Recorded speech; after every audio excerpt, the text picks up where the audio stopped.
goodmorningnews.in, जो आपको रखे सबसे आगे।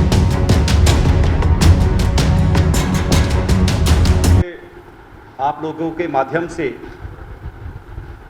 जंगल राज के युवराज और राष्ट्रीय जनता दल के सबसे बड़े शुभचिंतक चिराग शर्मा जी को, माफ करेंगे, चिराग पासवान जी को उनके जन्मदिन की हम बधाई देते हैं।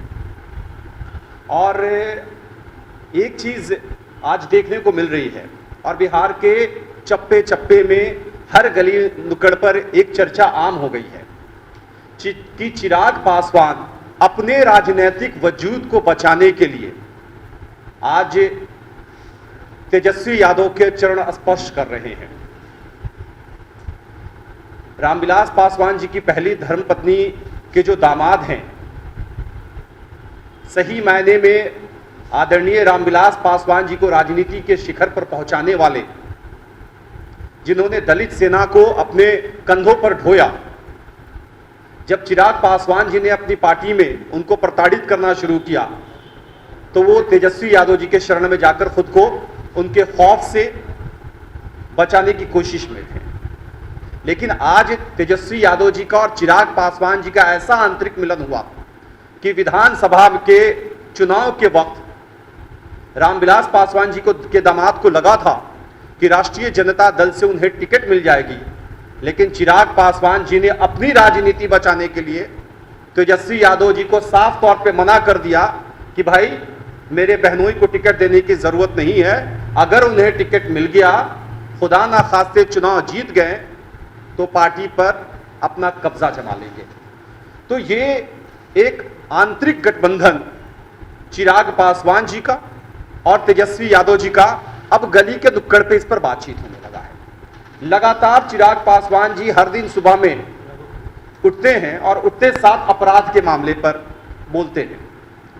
मुझे तो हंसी आती है कि अब रावण के गोद में बैठकर कोई इंसान राम राज की स्थापना की कल्पना कर रहा है।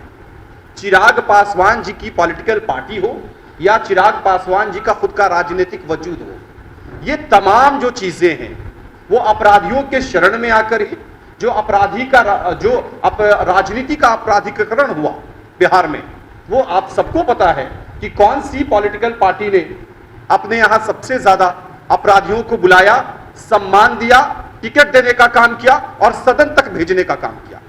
आज उनके सहारे राजनीति करने वाले चिराग पासवान जी हर दिन सुबह में बोलते हैं तो ऐसा लगता है कि अब रावण भगवान महावीर का उपदेश दे रहा है।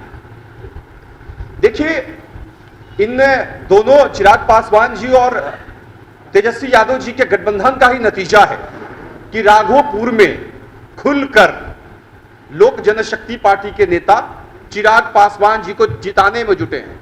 हालांकि राघोपुर की जनता ने मन बना लिया है।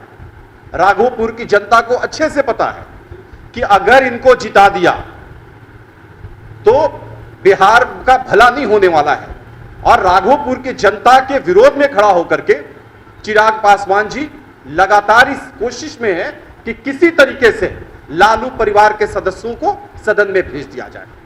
मित्रों, आप लगातार देख रहे होंगे कि तेजस्वी यादव जी की सभा जब हो रही है तो भीड़ की बातचीत होती है कि बहुत भीड़ आ रही है, बहुत लोग आ रहे हैं। लेकिन आप लोगों ने कभी भीड़ में खोजा है कि महिलाएं आ रही कि नहीं आ रही हैं? कभी आपने देखा है कि कॉलेज की लड़कियां रोजगार के चक्कर में आ रही है कि नहीं आ रही हैं? उनको पता है, वो जब लालू प्रसाद यादव जी के परिवार का चेहरा देखती हैं बिहार की महिलाएं तो उनके अंदर एक डर समा जाता है। उनको याद आता है वो जमाना जब दिन दहाड़े लड़कियों को सड़कों से उठा लिया जाता था, जब आईएएस पदाधिकारी की पत्नी के साथ बलात्कार की घटना होती थी और सीएम हाउस में लालू प्रसाद यादव जी बैठकर मैनेज करने की कोशिश करते थे कि भाई केस नहीं हो। बिहार की महिलाएं कभी नहीं भूली हैं, और जिसका नतीजा है कि जब पहले चरण का मतदान हुआ और मतदान का जब प्रतिशत आया है तो आप प्रतिशत को गौर करेंगे कि पुरुषों की अपेक्षा बिहार की महिलाएं घरों से ज्यादा निकल रही हैं।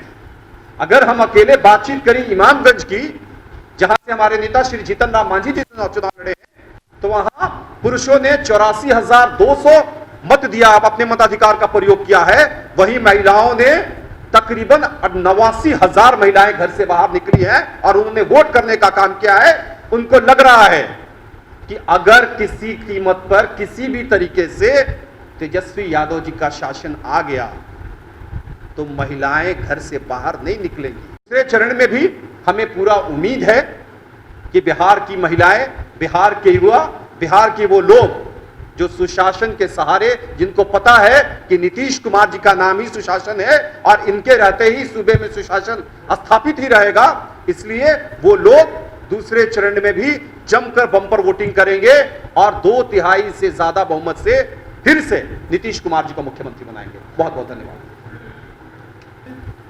दो बातें पूछना चाहता हूं और एक सलाह देना चाहता हूं।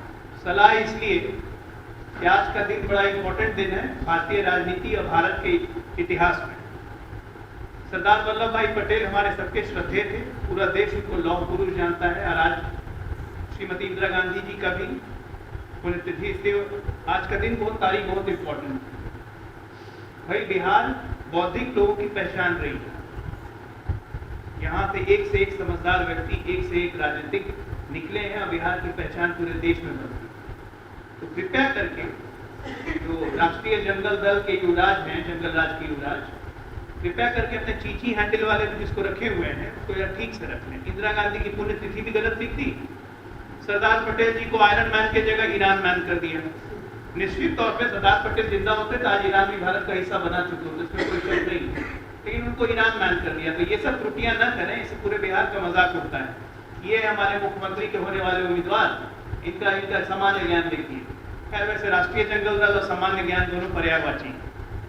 दूसरी बात, इनसे जब भी बात कीजिए तो ये कहेंगे ये पुराने 15 साल की बात करते हैं, आपने 15 साल की बात करें। तो हमारे 15 साल में ये सारे लोग जेल गए जिनकी बातें भी हो रही, और आज भी राजवल्लभ यादव हो, अरुण यादव हो, शहाबुद्दीन हो, कोई हो, अनंत सिंह भी क्यों ना हो, सब जेल में।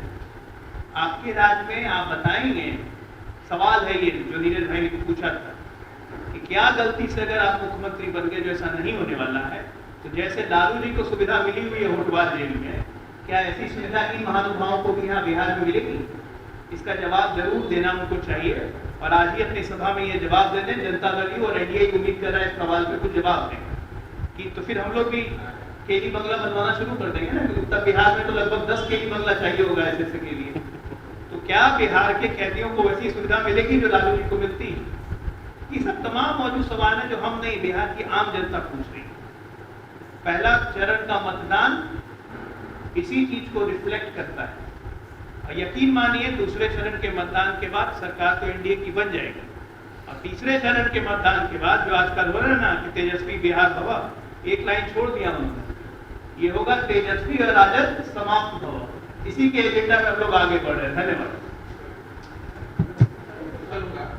आप ये समझिए कि भले ही तेजस्वी यादव जी किसी भी माफी मांग ले अपने पिताजी और माताजी के कार्यकाल की, लेकिन चलते हमेशा उन्हीं के पचिनों पर है। आप सबको ध्यान होगा जब लालू यादव जी पर आरोप साबित हुआ था चारा घोटाले का और दिल्ली की प्रेस मीडिया ने उनसे पूछा था कि मोरल ग्राउंड पर आपको इस्तीफा देना चाहिए कि नहीं देना चाहिए, तो लालू जी का जवाब बड़ा रोचक था और एक तरह से आरजेडी की संस्कृति का वह परिचायक भी था। उन्होंने जवाब में क्या कहा था कि भाई हम लोगों के यहाँ तो बस 2 ही ग्राउंड है, एक गांधी ग्राउंड है, दूसरा मिलर ग्राउंड है। राजनीति में मोरल ग्राउंड क्या होता है? तो आप ये समझिए कि इस तरह की मानसिकता आरजेडी की और उनके नेता की रही है। तेजस्वी यादव जी को अगर कभी गलती से सत्ता मिल भी जाती है तो बिहार का कैसा वो विनाश करेंगे। बहुत बहुत धन्यवाद। चला था उसका क्या नतीजा निकल करके आया? फिरौती के लिए जो अपहरण हुए थे, गुंडागर्दी हुई थी, उस दौर में उसका परिणाम क्या रहा? ये राष्ट्रीय जनता दल और कांग्रेस इस पर श्वेत पत्र जारी करे, क्योंकि राजनीति के लंपटों का आश्रय स्थली राष्ट्रीय जनता दल बन गया है। हम ये जानना चाहते हैं क्या हालात थे उस बेतिया में फिरौती के लिए अपहरण का, और हमारे कार्यकाल में केवल 2018-19 में 19-20 में 4,10,968 लोग देशी और विदेशी पर्यटक वाल्मीकि नगर के। ये बिहार की जनता को जानने का हक है कि भाई जिस ढंग से राजनीति में आप कैदी राज चलाना चाहते हैं, बिहार में मुकाबला किसका है? कैदी राज बनाम कानून का राज।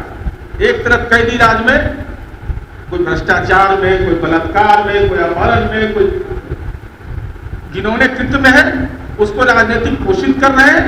और ये तमाम वारदात, चूंकि लालू जी तो अभी है, राबड़ी जी है, कांग्रेस पार्टी का नेतृत्व है, तो ये बताए कि फिरौती के लिए अपहरण जो होता था वो कैसे ये उद्योग के रूप में परिणत हुआ था और उसके हिस्सेदार कौन कौन थे, उसमें कौन कौन लोग भागीदार थे, कौन किनकी राजनीतिक भागीदारी थी, किनकी आर्थिक भागीदारी थी।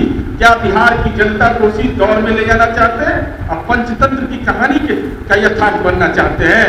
बिहार की जनता अब ऐसे मामले से, चूंकि कानून का राज बिहार की जनता का संकल्प है, हमारा संकल्प है, और हमने करके दिखाया है कि जाति, धर्म, गुंडा, इन लोगों पर हम लोगों ने कोई पार्टी के आधार पर कोई भेदभाव नहीं किया है। और ऐसे लोग जो बिहार के अंदर में राजनीति में पुनः उसी दौर को लाना चाहते हैं कि फिरौती के लिए अपहरण हो, नरसंहार हो, गुंडागर्दी हो, तो बिहार की जनता को यह तय करना है। और हमारी उम्मीद है कि जो प्रथम चरण का चुनाव होगा, जिस ढंग से जनता ने सामाजिक जगरण पर प्रहार करते हुए एनडीए की सरकार बनने की जो बढ़त हासिल की है, द्वितीय चरण के चुनाव में ये आईना है। श्वेत पत्र जारी करो कि 3091 लोगों का फिरौती के लिए अपहरण हुआ था इन 17 जिलों में। उसका गुनाहगार कौन है? हम समझते हैं कि जरूर राष्ट्रीय जनता दल को और कांग्रेस पार्टी को जुबान खोलना चाहिए कि रणदीप सिंह सुरजेवाला जी आप भाषण यहाँ दे रहे हैं, तो राजीव गांधी ने जो कहा था कि ऑपरेशन ब्लैक पैंथर चलाओ, उस ऑपरेशन ब्लैक पैंथर का क्या नतीजा आया था। और आज माननीय नीतीश कुमार जी, माननीय सुशील मोदी जी, माननीय जीतन राम मांझी जी, माननीय मुकेश सहनी जी के एनडीए का नेतृत्व हमारा है, उस कार्यकाल में यह अपहरण के लिए, फिरौती के लिए जो अपहरण का उद्योग था, उस पर कैसे कानूनी प्रहार किया है, कैसे वज्र प्रहार किया है, ये बिहार की जनता को मालूम है। अब आगे मंत्रिमंडल के माननीय सदस्य रहे, सेविंग कमिटमेंट जो पूरा करना था उस मंत्रिपरिषद के आप भी सदस्य रहे, तो चाचा को भी गुनाहगार मान रहे हैं। और 7 निश्चय का एक महत्वपूर्ण पक्ष है, अगर बर्दाश्त नहीं हो रहा है तो हम कोई मदद नहीं आपकी कर सकते हैं। क्योंकि बेटी की साइकिल की सवारी माननीय नीतीश कुमार जी ने प्रारंभ किया। आपको अगर बर्दाश्त नहीं हो रहा है कि आज बेटी बिहार के हर थाने में साइकिल से AK-47 और इन सांस लेके लोगों की सुरक्षा दे रही है, ये सामाजिक परिवर्तन अगर आपको बर्दाश्त नहीं हो रहा है तो हम आपकी मदद नहीं कर सकते। मुख्यमंत्री सिविल प्रोत्साहन योजना, 4 बच्चे जो दलित समुदाय के बच्चे थे वो यूपीएससी की परीक्षा पास आउट करते हैं, ये अगर बर्दाश्त चिराग पासवान आपको नहीं हो रहा है तो ये आपका विषय है। और लोकसभा चुनाव में जब मंच पर बोल रहे थे कि 7 निश्चय ने तस्वीर बदल दी, हाँ आपको बर्दाश्त नहीं हो रहा होगा कि समाज के जो कमजोर तबके के लोग, हमने किसी को छोड़ा नहीं है। गली बनाने के लिए, नाला बनाने के लिए, पानी के लिए परेशान रहते थे, तो आज समाज के चाहे वो दलित समुदाय के लोग हों, अति पिछड़ा समुदाय के लोग हों, अल्पसंख्यक हों, सामान्य समुदाय के लोग हों, पिछड़े समुदाय के लोग हों, अगर उनकी भागीदारी उसमें निश्चय हुआ है, ये अगर बर्दाश्त नहीं हो रहा है तो बिहार की जनता आपको सबक सिखाएगी। और साथ ही साथ goodmorningnews.in, जो आपको रखे सबसे आगे।